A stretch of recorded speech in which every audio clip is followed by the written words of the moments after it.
وہ کتنا اثر انداز ہوا ہے میرے اوپر، اس نے میرے وجود کے اوپر کیا واردات ہیں جو کیے ہیں.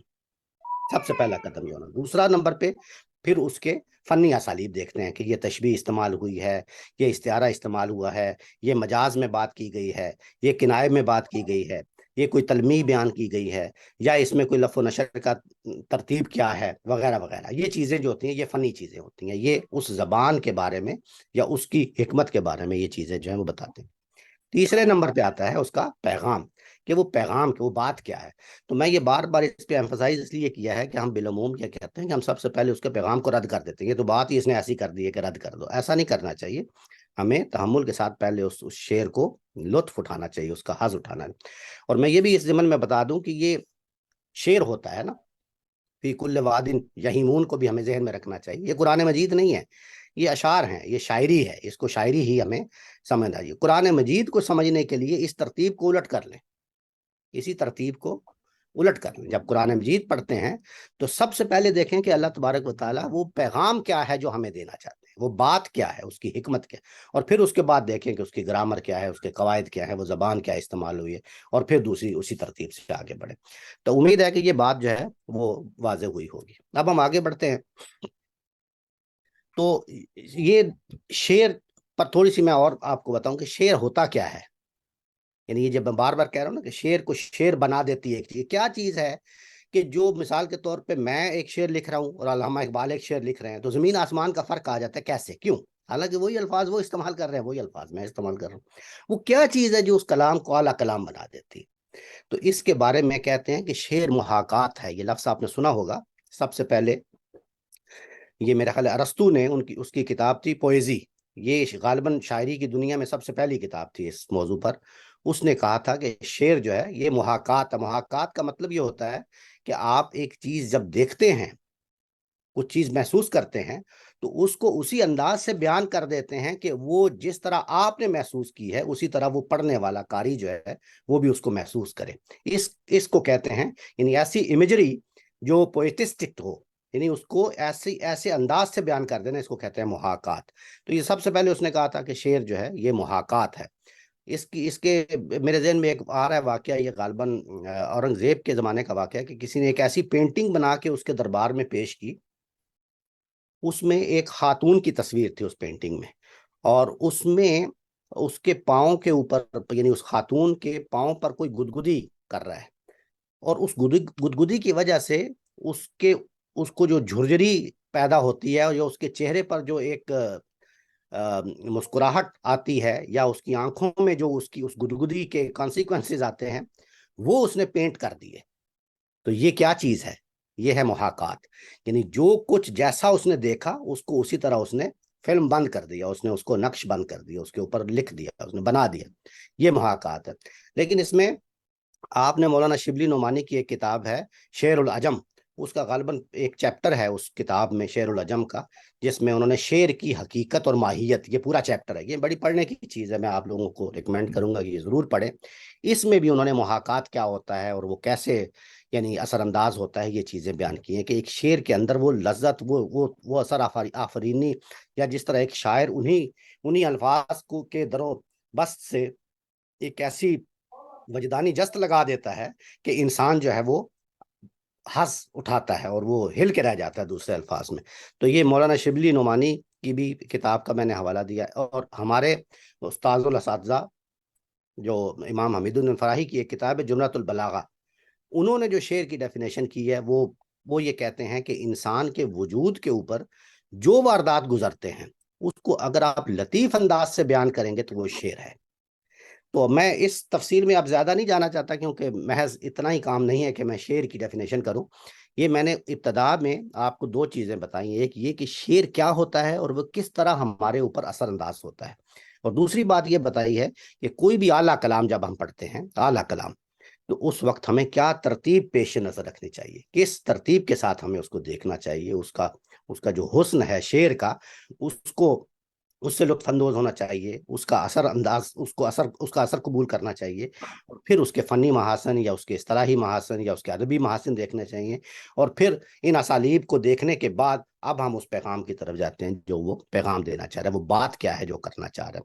تو امید ہے یہ بات واضح ہوگی. اب ہم اس کلام کی طرف بڑھتے ہیں. مجھے امید ہے کہ یہ آپ کی اسکرین پر یہ نظر آ رہا ہوگا لکھا ہوا کلام. تو پہلے میں اس کلام کو پڑھتا ہوں 5 کے 5 اشعار کو, اور میں مطلب خوشی ہوگی کہ اگر آپ میں سے کوئی تھوڑی سی میری مدد بھی کرے بتانے میں کہ وہ کیا اس پہ سمجھا ہے, لیکن پھر ہم انشاءاللہ اس پہ بات کریں گے. علامہ صاحب لکھتے ہیں, میری نوائے شوق سے شور حریم ذات میں, غلغلہ ہائے العما بت قدائے صفات میں, حور و فرشتہ ہیں اسیر میرے تخیلات میں, میری نگاہ سے خلل تیری تجلیات میں, گرچہ ہے میری جستجو دیر و حرم کی نقش بند, میری فغاں سے رستخیز کعبہ و سومنات میں, گاہ میری نگاہ تیز چیر گئی دل وجود, گاہ الجھ کے رہ گئی میرے توہمات میں, تو نے یہ کیا غضب کیا مجھ کو بھی فاش کر دیا, میں ہی تو ایک راز تھا سینہ کائنات میں.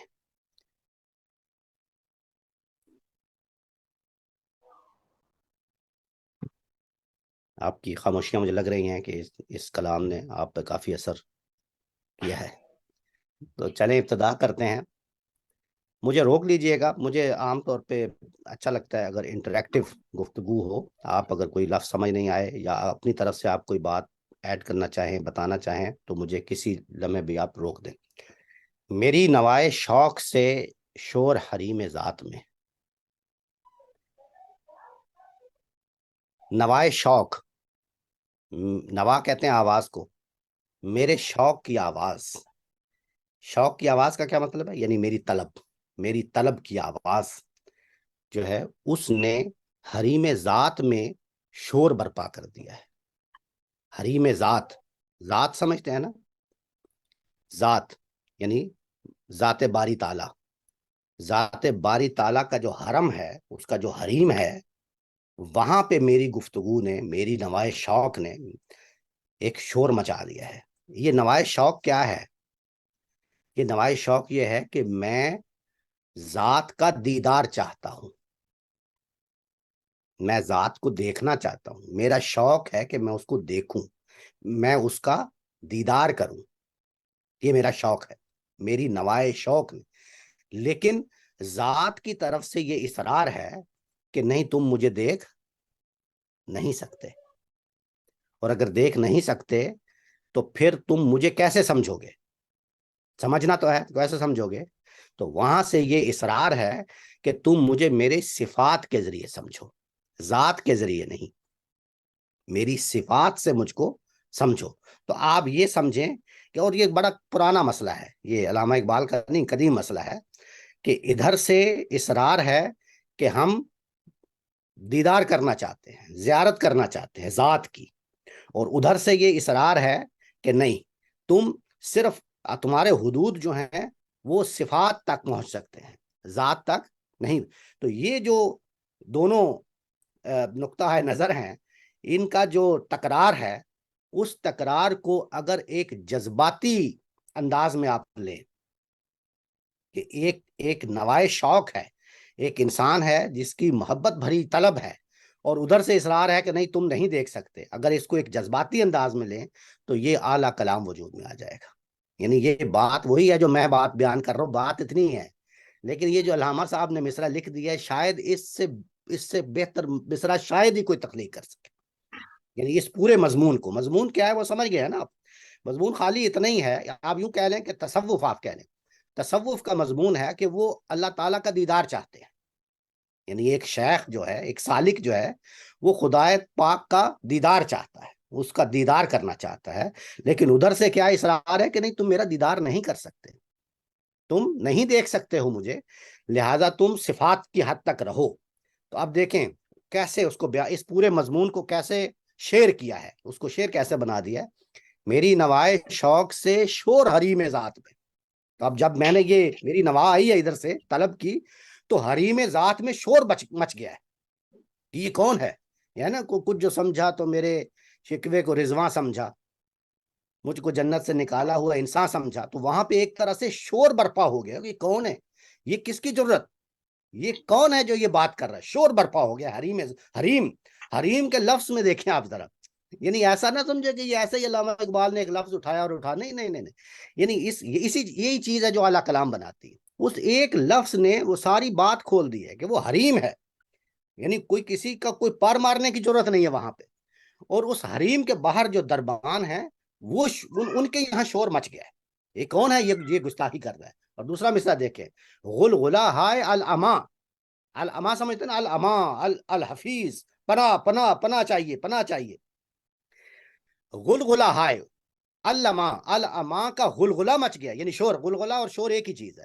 تو غلغلہ ہا جو ہے یہ جمع ہے، فارسی میں کسی لفظ کی جمع بنانے کے لیے اس کے آگے لگ جاتا ہے ہا، تو غلغلہ ہا کا مطلب ہے بہت زیادہ غلغلہ، ٹھیک ہے، اور ہائے کا کیا مطلب ہے، یعنی اس کو یعنی اضافت ہے اس کی، جیسے ہم کہتے ہیں نا شان سنائی، جیسے ہم کہتے ہیں شان، تو اسی، تو غلغلہ ہائے علامہ، علامہ کا غلغلہ، اور علامہ کے غلغلے آپ کہہ لیں اس کی جمع، تو غلغلہ ہائے علامہ بت قدائے صفات میں، یہاں پہ کیا خوبی ہے، بت قدائے صفات، صفات کا بت قدا انہوں نے، یعنی یہاں پہ اس کائنات میں اللہ تعالیٰ کے جو رنگ ہم دیکھتے ہیں وہ اس کی صفات کے رنگ ہیں، پتہ ہے نا آپ کو، اس کے جو شعون ہیں وہ سارے صفات کے رنگ ہیں، اس کو علامہ صاحب نے سارے جتنے بھی صفات کے رنگ ہیں، یعنی کہیں رحمت کا رنگ ہے، کہیں ربوبیت کا رنگ ہے، کہیں قدرت کا، کہیں مشیت کا، کہیں حکمت کا، یہ اللہ تعالیٰ کے سب رنگ ہیں نا، تو یہ جو رحمت کے اور ربوبیت کے اور حکمت کے اور مشیت کے رنگ ہیں، یہ سارے کے سارے اس کو ایک لفظ میں کیا کہہ دیے، بت قدا، کیوں کہ وہ اس سے اتنے ماورا ہیں اس بات سے کہ بھئی یہ تو کوئی چیز ہی نہیں ہے، یہ تو صفات کی جو بت قدا ہے اس میں تو یہ چھوٹے موٹے لوگ جو ہیں یہ غلغلہ مچا رہے ہیں، علامہ الحفیظ اس نے کیا گستاخی کر دی، اللہ تعالیٰ کے دیدار کا مطالبہ کر دیا، نوائے شوق بلند کر دی، تو یہ جو غلغلہ ہے اس کو آپ دیکھیں، اس شعر کی آپ مضمون تو سمجھ گئے، سادہ سا مضمون ہے، وہ یہ کہ ادھر سے ایک التجا کی جا رہی ہے، یعنی ادھر سے ایک نوا بلند ہوئی ہے کہ ہم دیدار کرنا چاہتے ہیں، ادھر سے یہ اصرار ہے کہ آپ دیدار نہیں کر سکتے ہیں، آپ صفات کی حد تک رہیں، اس سے آپ آگے نہیں بڑھ سکتے ہیں، تو اس بات کا نہ صرف اس حریم میں شور ہے بلکہ یہاں بت قدہ صفات یعنی اس باقی کائنات میں بھی غلغلہ مچ گیا ہے، ایک شور مچ گیا۔ اب دیکھیں اس کے، یہ تو شعر بن گیا، اب اس کو آپ سب سے پہلے آپ نے کیا دیکھا کہ وہی بات جو میں نے ابھی مثال کے طور پہ آپ کو ایکسپلین کی ہے اس مضمون میں، اس کو ایک اعلیٰ درجے کا شاعر وہ کیا الفاظ ہیں جو استعمال کر کے شعر بنا دے گا، تو اس میں آپ دیکھیں، میری نوائے شوق سے شور حریم ذات میں، غلغلہ ہائے علامہ بت قدائے صفات میں، اس میں آپ شعری محاسن دیکھیں، اس میں ایک لفظ استعمال ہوا ہے نوا، ایک لفظ استعمال ہوا ہے شور، ایک لفظ استعمال ہوا ہے غلغلہ، اپنے لیے کیا استعمال کیا نوا، اب دیکھیں اس کے اندر نفاست، اس کے اندر لطافت دیکھیں، یہ ایک لطیف بات ہے کہ میں نے تو خالی ایک اظہار کیا تھا طلب کا، میری تو نوا تھی بالکل، لیکن اس کے مقابلے میں کیا ہوا، حریم ذات میں کیا مچ گیا، شور، اب یہ درجات دیکھیں، ادھر نوا تھی، شور مچ گیا، اور یہ بت قدہ صفات جو ہے یہ دنیا والے، ان کا کیا ہے، غلغلہ، غلغلہ اور شور ان کا معنی ایک ہی ہے، لیکن اس کے درجات دیکھیں کہ غلغلہ جیسے آپ پنجابی میں کہتے ہیں نا حالو پاریا پہ گئی، حالو پالا لالا مچ گئی، تو یہ جو حالا لالا مچ جانا اس کو غلغلہ کے الفاظ میں انہوں نے استعمال کیا، تو یہ الفاظ کا چناؤ، الفاظ کا، یعنی شعر میں نے عرض کیا تھا کہ شعر تو بن جاتا ہے نا، آپ لکھیں میں لکھوں شعر تو بن جائے، شعر کیسے بنے گا، کیسے بن جائے گا، آپ بنا دیں گے میں بنا دیں کیسے بنے، شعر کے کچھ لوازمات ہیں نا، کچھ لوازمات ہیں، ردیف ہونا چاہیے، قافیہ ہونا چاہیے، یہ لکھیں گے تو نظم بن جائے گی، یہ لکھیں گے تو غزل بن جائے گی، یہ اس کے انگریڈینٹس ہیں، یہ چیزیں ہوں گی، یہ ساری چیزیں آپ جمع کر لیں، وزن ہونا چاہیے، حتیٰ کہ ہمارے زمانے میں تو بغیر وزن کے بھی شاعری ہوتی ہے، لیکن یہ ساری چیزیں اگر آپ جمع کر لیں تو شعر تو بن گیا، اس کا مطلب شعر تو آپ نے بنا لیا یا میں نے بنا لیا، بات تو ہو گئی، وہ کیا چیز ہے جو ایک شعر کو اعلیٰ کلام بناتی ہے، اعلیٰ کلام کے درجے پہ کیا چیز پہنچاتی ہے، یہ میں آپ کو سمجھانا چاہ رہا ہوں کہ اگر کوئی استعارہ کیا ہے کوئی لفظ تو اس کی موضوعیت سے اس کے اندر جو روانی ہوگی، اس کے اندر جو سلاست ہوگی، اس کے اندر جو گونا گونی ہوگی، جو بو کلمونی ہوگی، اس کے اندر جو ترنم ہوگا، اس کے اندر جو زبان کے اسالیب ہوں گے، اس کے اندر لفاظوں کا جو الفاظوں کی جو چناؤ ہوگا، اس کے اندر جو الفاظ کا در و بست ہوگا، اور پھر آخر میں جا کے ایک ایسی وجدانی جست لگا دیں گے کہ اب اسی شعر کو ایک اعلیٰ کلام بنا دیا۔ یہ ہے کہ آپ کے اوپر اس بات کو ایسا اثر جو انہوں نے خود کے اوپر میں ایکسپیرینس کیا، اس کو انہوں نے آپ کے اوپر بھی اتنا ہی اثر کرا دیا۔ اس میں اگر کوئی سوال ہو پہلے شعر میں، تو میری نوائے شوق سے شور حریم ذات میں، غلغلہ ہائے العما بت قدائے صفات میں۔ میں دوسرے شعر پہ چلتا ہوں۔ حور و فرشتہ ہیں اسیر میرے تخیلات میں، میری نگاہ سے خلل تیری تجلیات میں۔ آپ دیکھیں ذرا، یعنی اگر آپ اس کو سمجھیں اور آپ پر اثر ہوگا اس شعر کا۔ وہ کہتے ہیں کہ یہ حور اور فرشتہ یہ تو میرے تخیلات کے اسیر ہیں، یہ تو مطلب آپ کہیں کہ یہ تو کچھ بھی نہیں ہے، دوسرے الفاظ میں یوں کہہ لیں، حور اور فرشتہ یہ تو ایک عام چیزیں ہیں میرے لیے۔ کیوں؟ کیونکہ میری نگاہ سے خلل تیری تجلیات میں، یعنی میں وہاں رسائی چاہتا ہوں، میری پہنچ وہ ہے نا، یزداں بکمن داور اے ہمت مردانہ، سنا ہوا ہے نا، علامہ اقبال کا وہ شعر ہے۔ وہ کہتے ہیں در دشت جنون من جبریل زبوں سیدے، اس کو ذرا انڈرسٹینڈ کریں، اس شعر کو انڈرسٹینڈ کریں گے تو یہ آپ کو بالکل پانی ہو جائے گا۔ در دشت جنون من، میرے جنون کے دشت میں، میرے دشت جنون میں، جبریل زبوں سیدے، یہ تو بڑا ہلکا سا شکار ہے۔ زبوں سمجھتے ہیں نا، کمزور، زبوں کہتے ہیں کمزور کو۔ جبریل جو ہیں وہ میرے جنگل میں، میرے دشت جنوں میں ایک بہت ہی کمزور شکار ہیں۔ در دشت جنون من جبریل زبوں سیدے، یزداں بکمن داور اے ہمت مردانہ، مردانہ ہمت میری یہ ہے کہ میں یزدان پہ کمن ڈالنا چاہتا ہوں۔ میری رسائی کا، آپ سمجھ رہے ہیں نا اس کو، یہ میری رسائی کا مضمون ہے۔ یہی مضمون آپ ذہن میں رکھیں اور یہ شعر پڑھیں۔ حور و فرشتہ ہیں اسیر میرے تخیلات میں، یہ کیا ہے؟ یہ تو میرے تخیلات میں اسیر ہیں، میں تو آگے بڑھنا چاہتا ہوں، میری نگاہ سے خلل تیری تجلیات میں۔ سمجھ آئی آپ کو؟ یعنی کیا خوبصورت ہے، میں کہتا ہوں جی کمال ہے۔ یعنی یہ بیان کرنا اس مضمون کو، اس بات کو اتنے سادہ انداز میں، حور اور فرشتہ یہ میرے تخیلات میں اسیر ہیں، یہ قید ہیں، ان کی کوئی وہ نہیں ہے۔ میری نگاہ، اب یہ دیکھیں یہاں پہ، میری نگاہ سے خلل، یہ جو خلل کا لفظ ہے، آپ میں سے میں جانتا ہوں بہت سارے شعراء بھی ہیں ماشاءاللہ، نہیں تو شعراء نہیں ہے تو کم از کم شاعری کے ساتھ آپ کا ذوق بہت اعلیٰ ہے آپ لوگوں کا، میں آپ کے اس پہ دیکھتا رہتا ہوں بہت آپ کے ذوق۔ تو یہ دیکھیں خلل، نگاہ سے خلل، تو نگاہ کی مناسبت سے لفظ کیا آیا؟ خلل۔ یعنی یہ کہ لفظ کون سا کہاں پہ اس کی موزونیت کیا ہے، یہ اس کو اعلیٰ کلام بناتا ہے۔ تو میری نگاہ سے خلل تیری تجلیات میں، تو میری جو نگاہ ہے یہ محض میرے یہ تخیلات کی حد تک نہیں ہے، تخیلات میں تو یہ لوگ اسیر ہیں، حور و فرشتہ۔ میری نگاہ جو ہے وہ تیری تجلیات کا جو مرکز ہے، میں اس کے اندر خلل ڈال سکتا ہوں۔ میری نگاہ کی تیزی اتنی ہے، اتنی تیزی ہے، یہ رسائی کا مضمون ہے۔ یعنی اس کو آپ عذرائے کرم کسی منطق یا کسی دینی کسوٹی پر نہ پرکھیں، اس کو شعر کے انداز میں لیں، یہ شاعری ہے، میں اس لیے بار بار آپ کو یہ کہہ رہا ہوں، اس کا مزہ لیں۔ حور و فرشتہ ہیں اسیر میرے تخیلات میں، میری نگاہ سے خلل تیری تجلیات میں۔ دیکھیں نا، سمجھ گئے نا آپ؟ اگر نہیں سمجھیں گے تو پلیز مجھے روک کے آپ پوچھئے گا۔ گرچہ ہے میری جستجو دیر و حرم کی نقش بند، آپ دیکھیں ذرا کس خوبصورتی سے اس غزل کے بالکل وسط میں شاعر اپنے آپ کو کیسے داخل کر رہا ہے، اپنی ایک طرح سے اپنا تعارف کیسے کرا رہا ہے۔ گرچہ ہے میری جستجو دیر و حرم کی نقش بند، یعنی یہ تو حقیقت یہ تو بات ٹھیک ہے کہ میری جستجو کا دائرہ جو دیر و حرم ہے، یعنی دیر و حرم سمجھتے ہیں نا، یہی مندر مسجد، یعنی میری داڑھی، میرا چولا، میرا جبہ، میرا دستار، میری میری یعنی میری یہ سارے دن بھر کی میری جو روٹین ہے، یا میرے جو میرا کردار ہے، یا میرا اخلاق ہے، یا میری جو بھی میرے اعمال ہیں یا افعال ہیں یا عقائد ہیں یا جو چیزیں ہیں، اس میں تو ساری یہ ٹھیک ہے کہ نقش بند کا مطلب ہے کہ اس کی حدود اتنی ہے، اس کے اندر ہی گھرا ہوا ہے.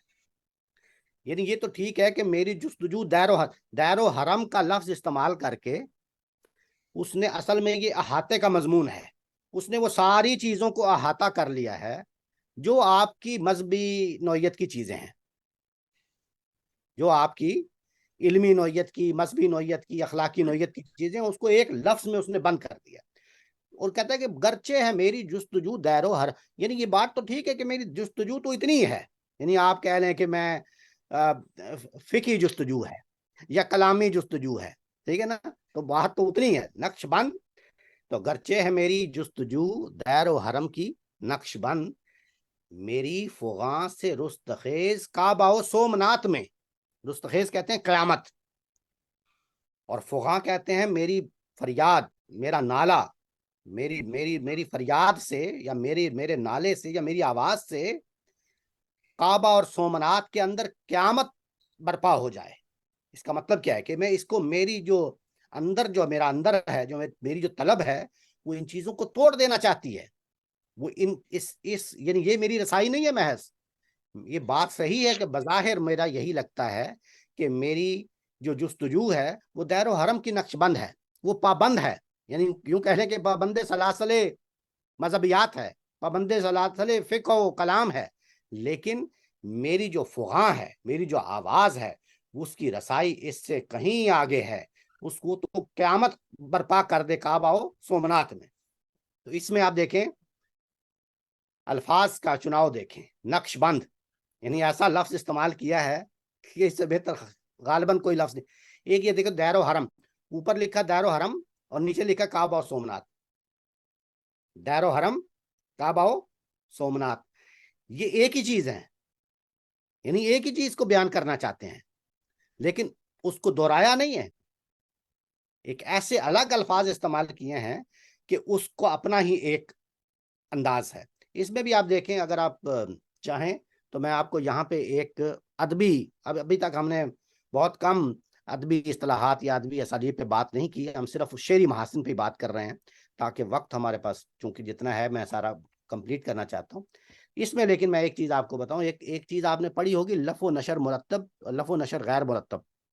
اردو زبان میں یہ ایک بیان ہوتا ہے کہ اس کا ہوتا ہی ہے کہ اوپر والے مصرے میں دو چیزیں ایسی بیان ہوتی ہیں کہ ان دو چیزوں کی مناسبت سے دوسرے مصرے میں جو اسی کی مناسبت سے جو دو الفاظ استعمال ہوتے ہیں وہ بعض اوقات ایسی ترتیب سے آتے ہیں کہ اوپر والے مصرے میں جو دو الفاظ، مثلا اوپر والے مصرے میں اے بی ہے اور نیچے والے مصرے میں سی اور ڈی ہے، تو اے کی مناسبت سے سی اور بی کی مناسبت سے ڈی اگر آئے تو اس کو کہتے ہیں لف و نشر مرتب.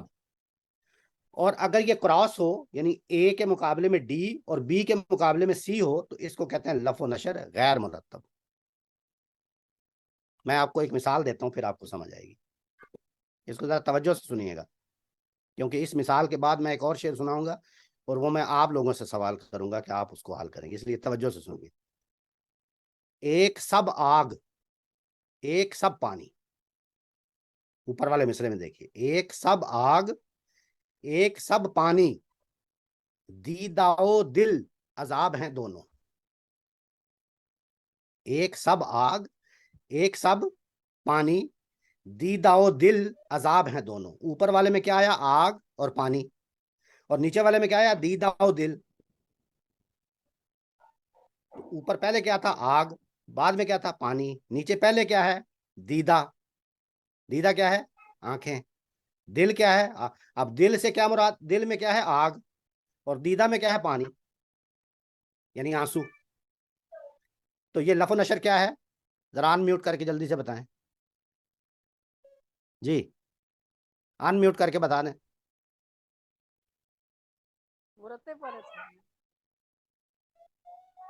مرتب ہے, دیکھیں نا, ایک سب آگ, پہلے آگ آیا نا, آگ پہلے کیا آیا, آگ, اس کے بعد کیا ہے, پانی, اور نیچے کیا ہے, پہلے دیدہ ہے بعد میں دل ہے. تو آگ دل پانی دیدہ, تو مرتب ہے کہ غیر مرتب؟ غیر مرتب ہے. تو یہ لف و نشر غیر مرتب. ایک اور مثال دیتا ہوں, اب یہ آپ نے بتانی ہے. عشق خدا کا رسول کیا ہے جی, وہ عشق خدا کا رسول, عشق خدا کا کلام, عشق دم جبرائیل, عشق دل مصطفیٰ. ہاں یہ شعر ہے. یہ اب آپ نے بتانا, دھیان سے سنیں. عشق عشق دم جبرائیل, دم جبرائیل, عشق دل مصطفیٰ صلی اللہ علیہ وسلم. تو یہ پہلا مصرع ہو گیا, دم جبرائیل دل مصطفیٰ, عشق دم جبرائیل عشق دل مصطفیٰ. اور دوسرا مصرع کیا ہے, عشق خدا کا رسول, عشق خدا کا کلام. مرتب ہے کیا غیر مرتب, جلدی بتائیں. لف و نشر مرتب ہے یا غیر مرتب ہے؟ اوپر کیا ہے, عشق دم جبرائیل, عشق دل مصطفیٰ, عشق خدا کا رسول, عشق خدا کا کلام. جی جی بتائیے. جی غیر مرتب آپ نے بتایا. اور بتائیں کوئی اور, کوشش کریں. اتنا واضح انداز میں نے سمجھایا آپ کو, لیکن یہ والا زیادہ مشکل مثال ہے, یہ میں آپ کو بتا دوں. عشق دم جبرائیل, عشق دل مصطفیٰ, دل مصطفیٰ, عشق دم جبرائیل, دم دم سمجھتے ہیں نا, پھونک. عشق دم جبرائیل, عشق عشق دل مصطفیٰ, عشق خدا کا رسول, عشق خدا کا کلام. کوئی بتائیں گے اور؟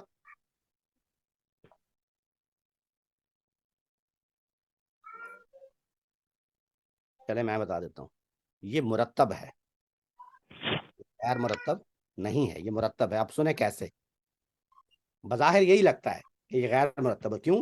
اوپر آیا عشق دم جبرائیل, اور اس کے بعد کیا آیا, عشق دل مصطفیٰ. تو چونکہ مصطفیٰ آ گیا نا, اور نیچے خدا کا رسول, تو خدا کا رسول کون ہے, مصطفیٰ صلی اللہ علیہ وسلم.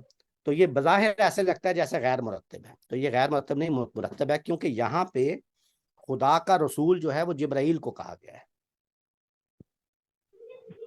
دم جبرائیل, عشق دم جبرائیل یعنی وہی. تو وہی لے کے آ رہے ہیں, تو یہ کیا ہے, خدا کا رسول. اور ادھر دل مصطفیٰ, مصطفیٰ کا دل, وہ کیا ہے, وہی کا محبت, یعنی کلام کہاں پہ نازل ہو رہا ہے, دل پر. تو عشق دل مصطفیٰ کیا ہے. اب آپ کو سمجھ آ گئی. سوری میں اس پہ زیادہ ٹائم لے گیا, لیکن مجھے آپ کو سمجھانا تھا کہ یہ کس طرح ہم فنی اصطلاحات یا فنی اسالیب جو ہیں, ادبی اسالیب, ان کو کیسے دیکھتے ہیں. تو یہاں پہ اب آ جائیں. گرچہ ہیں میری جستجو دیر و حرم کی نقش بند, میری فغاں سے رستخیز کعبہ و سومنا. اوپر کیا ہے, دیر و حرم, نیچے کیا ہے, کعبہ و سومنات. تو کیا ہے, مرتب کے غیر مرتب؟ مرتب. کیسے؟ اوپر دیکھیں نا, دیر ہے, پہلے دیر ہے, بعد میں حرم ہے. نیچے پہلے کعبہ ہے, بعد میں سومنات ہے.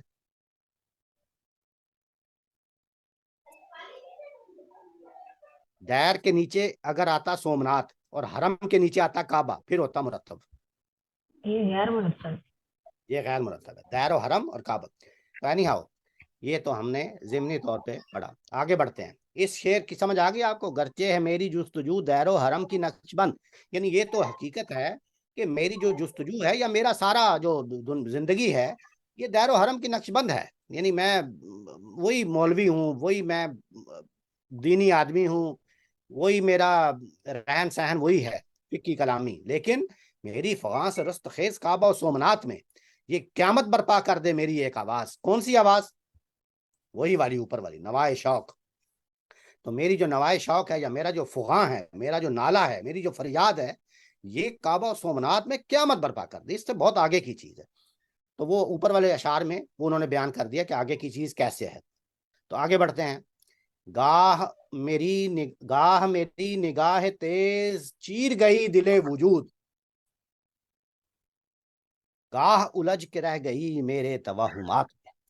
اس میں دیکھیں, گاہ اور نگاہ کا جو استعمال ہے کیا خوبصورت ہے، گاہ میری نگاہ تیز، یعنی کیا خوبصورت.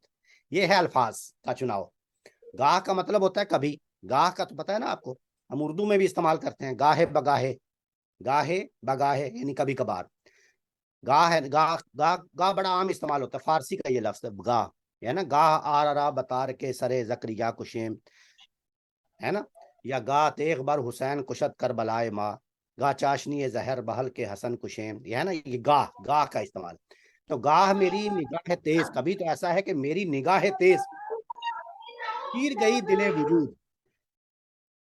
تو گاہ کبھی تو میری نگاہ تیز جو ہے وہ دل وجود، دل وجود کوئی کون بتائیں گے؟ ہمارے یہاں کوئی شیخ ہیں، شیخ المشائخ، کوئی صوفی تصوف کے، بتائیں ذرا دل وجود کیا ہے؟ وجود، وجود کے دل کو چیر گئی. وجود سمجھتے ہیں نا، یہ وجود ہے جو میرے راہ میں رکاوٹ ہے، آپ دوسرے الفاظ میں یوں کہہ لیں. وحدت الوجود اور یہ چیزیں جانتے ہیں آپ. اب میں اس کی تفصیل میں تو نہیں جاؤں گا، ہمارے پاس ٹائم کم ہے، لیکن میں تھوڑا سا آپ کو بتا دیتا ہوں کہ وجود یعنی ایک ہے، ایک ہوتا ہے واجب الوجود، ایک ہوتا ہے ممکن الوجود. تو واجب الوجود کا کیا مطلب ہے؟ اللہ تعالیٰ، اس کو تو ہونا ہی ہے، necessary to be, necessary to be, واجب الوجود. ایک ہے ممکن الوجود، ممکن ہے یکون، ممکن ہے لا یکون.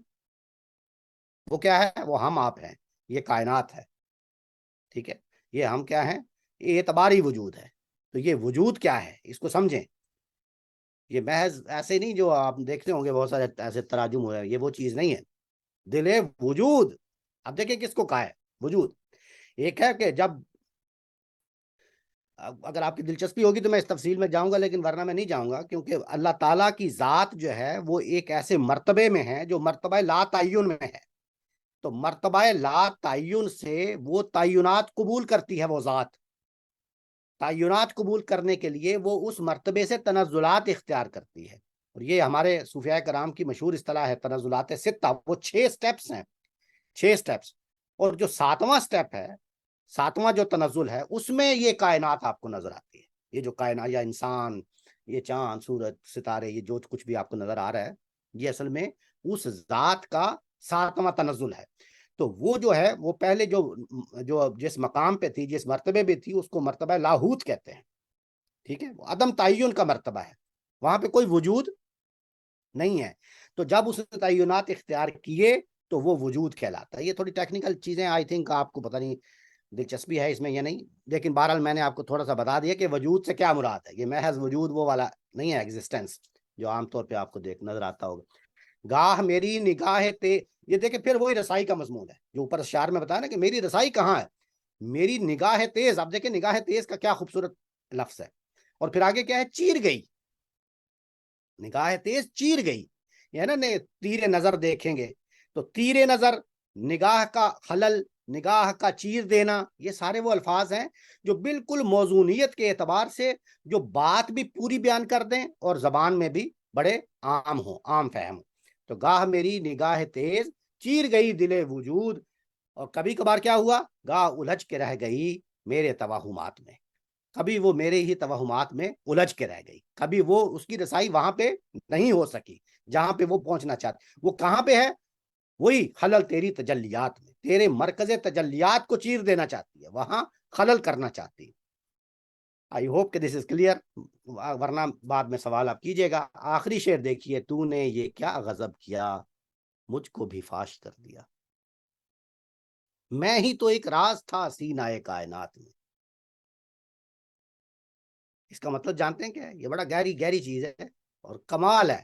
اتنے سادہ الفاظ میں آپ کو دعوے سے کہہ سکتا ہوں کہ یہ کوئی اللہ ہی جانتا ہے کہ کوئی اس طرح لکھ سکتا ہے یا نہیں لکھ سکتا. چلے میں آپ کو کیا کہوں، یعنی علامہ اقبال ایسے ہی نہیں. علامہ اقبال کیا اردو، کیا فارسی، کوئی دنیا کی زبان اٹھا کے دیکھ لیں، یہ اتنے سادہ الفاظ میں یہ بات بیان کر دینی جو اس میں وہ بیان کرنا چاہتے ہیں. تو نے یہ کیا غضب کیا مجھ کو بھی فاش کر دیا. اس کا مطلب جانتے ہیں کیا ہے؟ ابھی میں نے آپ کو بتایا اوپر والے شعر. اس کا مطلب یہ ہے کہ تو جب اس ذات، اس مرتبے پہ تھا، مرتبہ لاہوت، اے طائر لاہوتی، اس رزق یہ تو سنا ہے نا، لاہوت مرتبہ لاہوت، مرتبہ ملکوت. تو وہاں سے تو نے یہ ارادہ کیا کہ اب تو تنزلات اختیار کرے گا. تنزلات ستہ یہ الفاظ شاید آپ نے سنے ہوئے، تنزلات ستہ، یہ آیات ثابتہ، عالم ارواح، عالم اجسام، عالم مثال، یہ سارے یہ تنزلات ستہ ہیں. تو نے یہ ارادہ کر لیا کہ اس مرتبے سے تو نیچے اتر آئے. تو جب تو اس مرتبے سے نیچے اترا تو ساتویں منزل پہ آ کے کیا ہوا؟ میرا وجود آ گیا، میں بھی آشکار ہو گیا. یعنی اللہ میں نہیں کہتا، ذات کہتا ہوں، ذات کے تنزلات کے نتیجے میں ظاہر ہو گیا نا. یعنی یہ کائنات جو نظر آ رہی ہے یہ ذات کے اس تنزلات کے نتیجے میں آ رہی ہے نا. تو اب دیکھیں اس کو پڑھیں، تو نے یہ کیا غضب کیا، مجھ کو بھی فاش کر دیا، میں ہی تو ایک راز تھا سینہ کائنات میں. کچھ سمجھ آئی؟